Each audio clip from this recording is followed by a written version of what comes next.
যেই দেশে চাঁদার টাকার জন্য পাথর দিয়ে মানুষকে মেরে ফেলে, এই দেশে তুই বিনা অস্ত্রে চুরি করতে গেলি কোন লজ্জায়?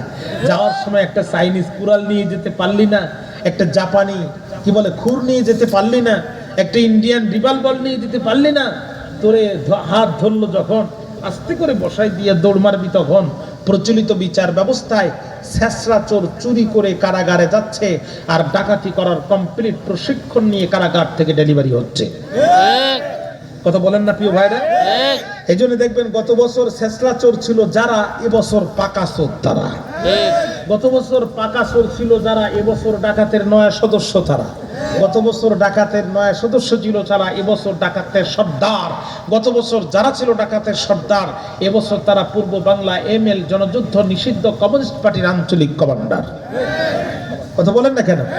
অর্থাৎ অপরাধের ডিমোশন হচ্ছে না, বরং প্রমোশন হচ্ছে। আগে চুরি হতো সাধারণ কায়দায়, এখন চুরি হয় ডিজিটাল কায়দায়। আগে চুরি হতো মানুষের বাড়িতে শিক কেটে, এখন বলে বিদেশে বসে কম্পিউটারে হ্যাকিং করে কোটি টাকা পাচার করে নিয়ে চলে যায়। ঠিক না? এখন আসেন তো দেখি আল্লাহর কোরআন এই ডিজিটাল এবং অ্যানালগ দুই চুরিকে বন্ধ করতে পারি কিনা। কোরআনের কাছে জিজ্ঞাসা করি, কোরআন বলতে সমস্যা নাই, কোনো চুরি থাকবে না। কি করো? ফাক্তাউ আইদিয়াহুমা, তোমাদের বিচার ব্যবস্থার মাধ্যমে ওই চোর আর চুন্নির হাত কেটে দাও। কোরআনের আইন দিয়ে বিচার করলে সমাজের পরিস্থিতি কি হতো, আমি যদি আরেকটি উদাহরণ দৃষ্টান্ত দেই, আপনাদের কষ্ট হবে প্রিয় ভাইরা। চোর ঢুকছে চুরি করতে, চিন্তা করলো বর্তমান সময়টা স্বাধীনতার পরে সবচেয়ে ভয়াবহ সময়, কেউ কাউরে মানে না।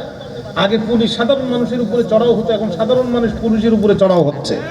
সেনাবাহিনীর সদস্য অলরেডি গ্রেফতার হওয়া শুরু হয়ে গেছে। বিপদ কার কখন আসে হিসাব নাই।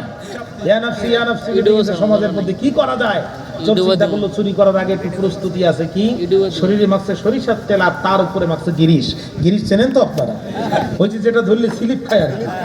শীত যখন কাটছে, বাড়ির মালিকের ঘুম ভেঙে গেছে, বাড়ির মালিক রেডি হয়ে বসে আছে যে চোর ঢুকলেই হাত ধরবো। যেই না চোর ঢুকছে, বাড়ির মালিক ওর হাত ধরছে, ওর যে গায়ে গিরিশ মাখা ছিল স্লিপ খেয়ে চলে গেছে। বাড়ির মালিক তখন আফসোস করছে, চোর আজ যদি নিজের হাত দিয়ে ধরে না ধরে পরের হাত দিয়ে ধরতাম, তুই কেন, তোর 14 গোষ্ঠী আমার কাছ থেকে যেতে পারতো না। চোর চিন্তা করলো, আল্লাহ সারা জীবনই চুরি করি, নিজের হাত কি আর পরের হাত কি, তা তো কোনোদিন দেরি কি নাই, ধরা খাই খাবো, অন্তত পরের হাতটা একটু দেখিয়ে আসে। চোর যখন আবার ঢুকছে, বাড়ির মালিক তখন টেবিলে ড্রট টান দিয়া প্লাস বাহির করছে। প্লাস ছিলেন আপনারা? প্লাস সারাশি সারাশি চেমটি চেমটি। যেই না চোর এবার ঢুকছে, প্লাস দিছে আটকায়। চোর কয়, মা আর কোনোদিন চুরি করব না। বাড়ির মালিক বলে, বলছিলাম না পরের হাত দিয়ে ধরলে তুমি যেতে পারবা না। আজকে আমরা 55টি বছর বিচার করেছি নিজেদের হাত দিয়ে। কথা বলেন না কেন? জমিন সৃষ্টি করেছেন আল্লাহ, আসমান সৃষ্টি করেছেন আল্লাহ, বৃষ্টি দেন আল্লাহ, ফসল দেন আল্লাহ, রিজিক দেন আল্লাহ, আমরা খাই আল্লাহর দেয়া রিজিক। অথচ ডক্টর কামালের তৈরি করা আইন আমরা 55 বছর মেনেছি। মেনে কি হয়েছে? ডিজিটাল কায়দা আমাদের কোটি কোটি টাকা এদেশের প্রশাসনের ব্যক্তিরা চুরি করে পাচার করেছে।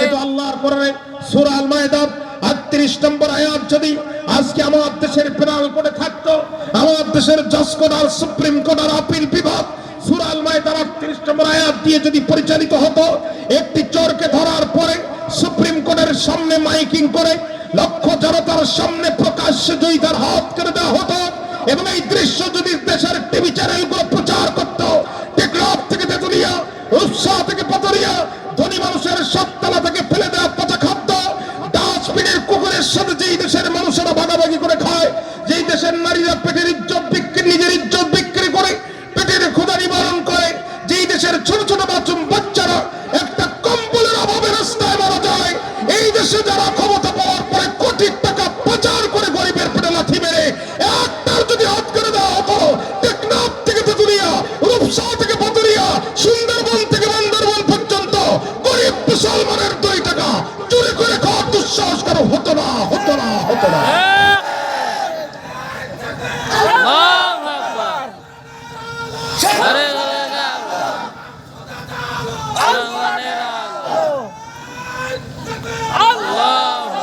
এবার বলেন, আল্লাহর কোরআনের আইন, আল্লাহর আইন দরকার আছে না নাই? আরো জোরে বলেন, 20 বছর পরে দরকার না এই মুহূর্তে দরকার? আমি কিন্তু আলোচনার প্ল্যাটফর্ম তৈরি করে ফেলেছি। এইবার আমি আস্তে আস্তে করে সামনের দিকে আগাতে থাকবো। যদি আপনারা সাথে থাকে, আছেন ইনশাআল্লাহ? ইনশাআল্লাহ। চলেন। 17 বছর পূর্বে, আজ থেকে কত বছর? 17 বছর। আমি আমার জীবনে সর্বপ্রথম উত্তরবঙ্গ সফরে এসেছিলাম আপনাদের এই কুড়িগ্রামে। 17 বছর আগে নাগেশ্বরী থানায় আমার মাহফিল। কুড়িগ্রাম শহরে আমি তখন দাড়ি গোপনে নাই, খুব ছোট্ট মানুষ, একটা ব্রিফকেস নিয়ে এসে নামছি শাপলা চত্বরের সামনে একটা থানা। এই থানার সামনে একটা লাশ মাটিতে পড়ে আছে। আমার বুক কেঁপে উঠলো। আমি জিজ্ঞাসা করলাম, জীবনে তো এমন দৃশ্য দেখি নাই যে লাশ আছে পাশে মানুষ নাই। একজনকে জিজ্ঞাসা বললাম, ভাই কারণ কি? তা আমাকে বললো, হুজুর আমার দেশের সোনা ছেলেরা এই মেয়েটিকে নিয়ে গণহারে ধর্ষণ করেছে। এরপরে তার নিজের ওড়না তার গলায় পেঁচিয়ে পৃথিবীর জমিন থেকে তার বিদায় দিয়ে দিয়েছে। আফসোস, আফসোস।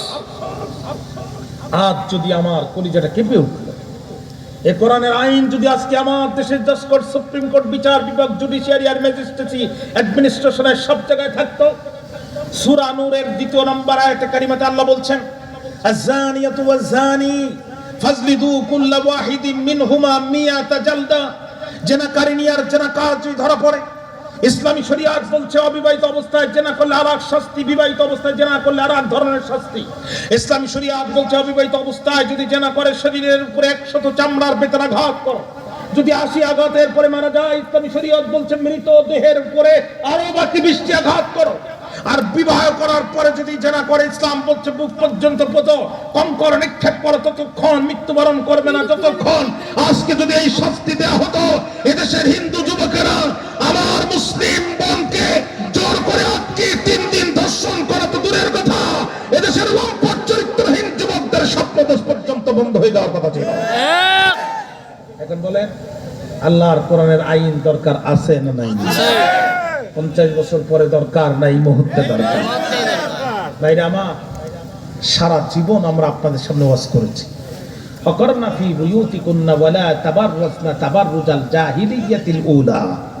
ও সমাজের নারীরা জাহিলি যুগের নারীদের মতো, জাহিলি যুগের নারীদের মতো পরপুরুষের সামনে নিজেদের শরীরকে, জাহিলি প্রাথমিক যুগের নারীদের মতো পরপুরুষের সামনে নিজের শরীরকে প্রদর্শন করে বেরিয়েও না। আপনারা একটু চিৎকার করে বলেন তো, পর্দা বাড়ছে নাকি কমছে? দিন যত যাচ্ছে গায়ের কাপড় তত ছোট হচ্ছে। কথা বলেন না কেন? আরে বাজারে যেয়ে দেখেন যে শাড়ির যত বেশি দাম তার তত বেশি ফাঁকা ফাঁকা নেট, কি ইংরেজিতে বলে মার্বেল জর্জেট। ঠিক না? 1 ফুটের 5 প্রকার medicine, lipstick, lip gel, lipliner, mascara, ওর কামই সারা। কথা বলেন না কেন? আমাদেরকে একজন দুষ্টামি করে বলছে, হুজুর আপনাদের ওয়াজের দাম বেশি না আলকাতরার দাম বেশি? তা আমার তো বয়স কম, রক্ত গরম মিয়া, আপনি ওয়াজের সাথে আলকাতরার তুলনা করেন? তো হুজুর এরশাদ সাহেব যখন ছিল ক্ষমতায় আপনি ছিলেন কোথায়? এখন আমি তো জানি না কোথায় ছিলাম। তো এরশাদ সাহেব একবার ঘোষণা করেছিল, ঢাকা রাজপথে বেপর্দায় নামবে যারা, আলকাতরা মাখবে তারা। রাতারাতি কাম হয়ে গেল, সারা জীবনও বোরকা পরেনি যারা, পরের দিন বোরকা পরে নামলো তারা। আহা, আল্লাহ পাক বলছেন ব্যবসাকে জায়েজ করেছি, সুদকে হারাম করেছি। ওয়া হাররামার রিবা, সুদকে আমি নিষিদ্ধ করেছি। লা তাকুলুর রিবা আদাফান মুদাফা। ওই মা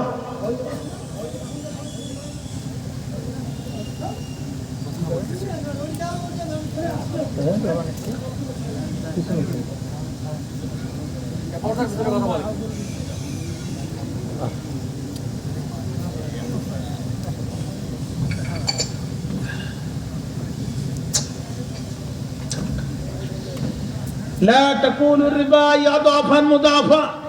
ইমানদাররা দ্বিগুণ বা চক্রবৃদ্ধি হারে তোমরা সুদ খেও না। আপনারা বলেন তো সমাজে সুদ বাড়ছে না কমছে? বাড়ছে। জোরে বলেন, বাড়ছে। ভাই আমার বক্তব্য লম্বা করার সুযোগ নাই। অতএব কোন সমস্যার সমাধান হবে না অতদিন আল্লাহর কোরআনের আইন প্রতিষ্ঠিত